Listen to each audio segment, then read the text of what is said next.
श्रीराम समर्थ. समर्थांनी सुंदर एक भाग दिलेला आहे, श्रवण करूया. माया योगियांची माऊली, जेथील तेथे नेऊन घाली, कृपाळूपणे नाथिली आपण होय. काय भाग दिलेला आहे, किती सुंदर ओवी प्रत्यक्षपणे लिहून ठेवलेली आहे. ज्याप्रमाणे लहान बाळाची आई त्याचे सर्वार्थाने संगोपन करत असते, त्याचप्रमाणे ही मूळ माया परमार्थ करणाऱ्या शिष्यांची आईच असते. आता एखादं लहान मूल जन्माला आलं की आपण त्याला वाऱ्यावर सोडतो का? नाही, त्याचं संपूर्णपणे संगोपन करत असतो. एखादं छोटंसं रोप बघा, एखादं छोटंसं रोपटं आपण ज्यावेळी लावत असतो, जोपर्यंत तो मोठं होत नाही तोपर्यंत आपण त्याचं संरक्षण करत असतो. आणि एकदा का मोठं झालं की तोच संपूर्णपणे आपल्याला फळं फुलं बरोबर की नाही आपल्याला आधार देत असतो. त्याचप्रमाणे लहान मुलाचं बघा, आपल्याला लहान मुलांची जबाबदारी आपल्याकडे असते. लहान मुलं प्रत्यक्षपणे बघा देवाघरची फुलं आहेत. आपण ज्याप्रमाणे शिकवण देत असतो, ज्याप्रमाणे संस्कार देत असतो, त्याच सर्वार्थाने संगोपन करता यायला हवं. आपण आपल्या मुलांकडे किती लक्ष देत असतो? लहान मुलं कधीही खोटं बोलत नाही, परंतु खोटं बोलण्यात आपण सहभागी करत असतो. कारण ज्याप्रमाणे आपला जो देह आहे, ज्याने घडवलाय त्याला आपण विसरलेलो आहोत. मग मूळ माया कोण? अंतरीचा अंतरात्मा. प्रत्यक्षपणे याची जाणीवच नाही आपल्याला, बरोबर ना? हे सर्व करून स्वतःकडे कोणत्याही प्रकारे करते पण घ्यायचं नाहीये. मी करता ऐसे म्हणसी, तेने तू कष्टी होसी. श्रीराम करता म्हणसी, तेथे यश, कीर्ती आणि प्रताप. आपण जर एखादं काम केलं ना,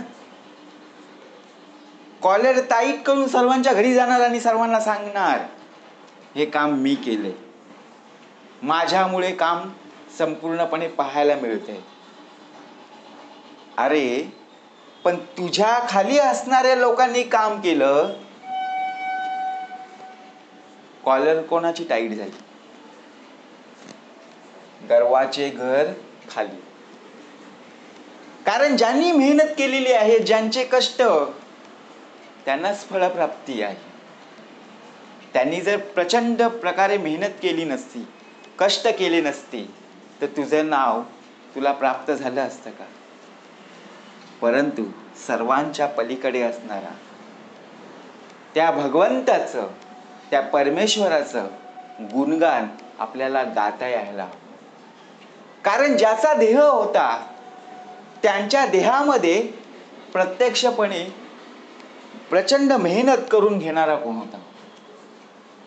अपार कष्ट करून घेणारा कोण होता? परंतु आपण झाकली मूठ 1.25 लाखाची, आपणच काम केलेलं आहोत असं दाखवत असतो. म्हणून करते पण कधी घ्यायचं नाही. आणि आपण करता कोण हो? आपण ते नाशिवंत, आपण एक अंश आहोत, बरोबर ना? त्याचप्रमाणे सर्व करून तरी स्वतःकडे आपण करता पण घेतो असतो. करता करविता तो आहे, कार्य सिद्धीस नेण्यास श्री समर्थ आहे. लग्नाची जबाबदारी, घरामध्ये लग्न समारंभ आहे, एखादं नवीन घर घेतलं असेल, पूजा असेल, पूजेचा कार्यक्रम आहे, आपण लिहितो पत्रिकेमध्ये कार्यसिद्धीस नेण्यास श्री समर्थ आहेत, परंतु घर घेतला असेल, बंगला घेतला असेल, तर आपण सर्वांना सांगतो, नातेवाईकांना सांगतो, हे जे घर घेतले ना, बंगला, सर्व माझ्या कष्टामुळे, सर्व पैसा लागलेला आहे. अरे पैसा तुझा आहे, पण करून घेणार कोण आहे? जर अंतरेचा अंतरात्मा जर तुझ्यात नसता तर तुझं नाव झालं असतं का? देहे त्यागिता कीर्ती मागे उरावी, का सांगितलंय? देह जरी इथून निघून गेला ना, तरी त्याची कीर्ती राहिली पाहिजे. परंतु आपण आपला करता पण सांगत असतो. 10 लाखाचा काय काढलंय? लोन काढलंय, पण मुलाचं आणि मुलीचं लग्न थाटामाटा. करता कोण आहे? विचार करा. परंतु एक जबाबदारी असते, प्रत्यक्ष ती जबाबदारी आपल्याला सांभाळता यायला हवी. कोणताही गाजावाजा न करता तेथून अलिप्त होऊन मूळ पुरुषात विलीन होणं म्हणजे आपण गाजावाजाच करत असतो. एखादं काम आपल्याला दिलं, ते पूर्ण झालं की या घरातून त्या घरात, त्या घरातून ह्या घरात, सर्वांना सांगत सुटणार. आपल्या मुखात कधी ती गोष्ट राहत नाही. परंतु जर एखादी गोष्ट आपल्याकडून होत नसेल ना, तर आपल्या मनामध्ये तो एक प्रकारचा डाव शिल्लक राहत असतो. परंतु ज्याप्रमाणे तो डाव पूर्ण करायचा आहे किंवा एखादा काम दिलेलं आहे ते पूर्ण करायचं असेल, तर आपण आपलं टार्गेट कधी, आपलं ध्यान, ध्येय कधीच पूर्ण करत नाही. म्हणून कृपाळूपणे नाथिल्या आणा होय, त्याचीच कृपा आहे ना.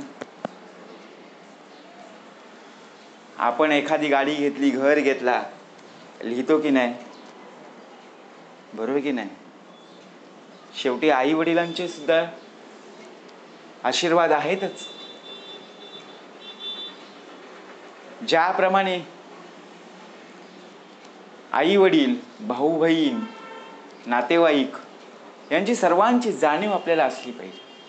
कोणीही वाईट नसतो, परंतु आपण कर्मामुळे काय करत असतो? एकमेकांना बोलत असतो. आपले जर कर्म उत्तमाचे असतील तर कोणाला बोलण्याची गरजच पडणार नाही. म्हणून कर्ता ओळखता आला पाहिजे. कर्ता कोण आहे? माया योगियांची माऊली. ज्याप्रमाणे लहान मुलांना बघा प्रत्यक्षपणे आई सांभाळणारी असते, त्याचप्रमाणे आपण जसजसे मोठे होत जातो ना, शेवटच्या क्षणापर्यंत आई वडील आपल्याला सांभाळत असतात. परंतु आपण मोठे झाल्यावर आपले आई वडील सुद्धा बघा, ज्यावेळी वृद्ध अवस्थेत म्हातारपणात होत असतात, त्यावेळी त्यांना सुद्धा आपला सहारा असणं आवश्यक आहे. परंतु तिथे आपण नसतो. आपण आपल्या, बरोबर की नाही, आपण आपल्याच नादात असतो. असं होता कामा नये. शेवटी ज्या आई वडिलांनी मेहनत करून, प्रचंड कष्ट करून आपल्याला एवढं मोठं वाढवलं, त्याची जाणीव आपल्याला असली पाहिजे. आपण ते घर सोडून दुसरं घर आणि त्यांना तिथेच राहण्यास आपण काय करत असतो? बरोबर की नाही? असं होता कामा नये. शेवटी आई वडील आहेत, रक्ताची नाती आहेत, भाऊ बहिणी आहेत, सर्वांना सोबत घेऊन उत्तमाचं आपलं कुटुंब आपल्याला जगता यायला हवं. तरच आयुष्याला खरी मजा आहे. बरोबर ना? म्हणून माया योगियांची माऊली, जेथील तेथे नेऊ न घाली, कृपाळूपणे नाथिली आपण होय. ही जाणीव आपल्यामध्ये असली पाहिजे. जय जय रघुवीर समर्थ.